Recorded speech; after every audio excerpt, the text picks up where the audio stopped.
ఈ వీడియోలో మనం భగవద్గీత అధ్యాయము 16 శ్లోకము 13ను పరిశీలిద్దాం. ఈ అధ్యాయంలో శ్రీకృష్ణుడు దైవీ మరియు అసుర స్వభావాల మధ్య ఉన్న తేడాలను వివరిస్తున్నాడు. అసుర స్వభావం గలవారి ఆలోచనా విధానం ఎలా ఉంటుందో ఈ శ్లోకంలో స్పష్టం చేస్తున్నాడు. మొదటగా ఈ పవిత్ర శ్లోకాన్ని భక్తితో విందాం. ఇదమధ్య మయా లబ్ధం ఇమం ప్రాప్స్యే మనోరథం ఇదమస్తి ఇదమపి మే భవిష్యతి పునర్ధనం.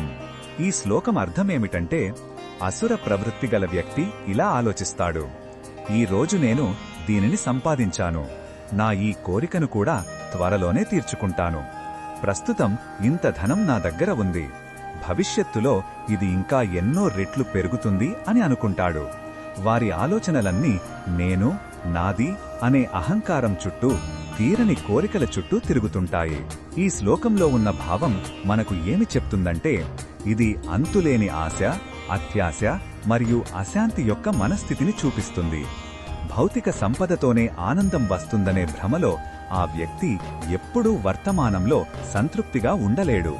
అతని మనసు నిరంతరం భవిష్యత్తు ప్రణాళికలతో, ఇంకా ఎక్కువ సంపాదించాలనే ఆరాటంతో నిండి ఉంటుంది. ఇది ఆధ్యాత్మిక శూన్యతకు దారితీస్తుంది.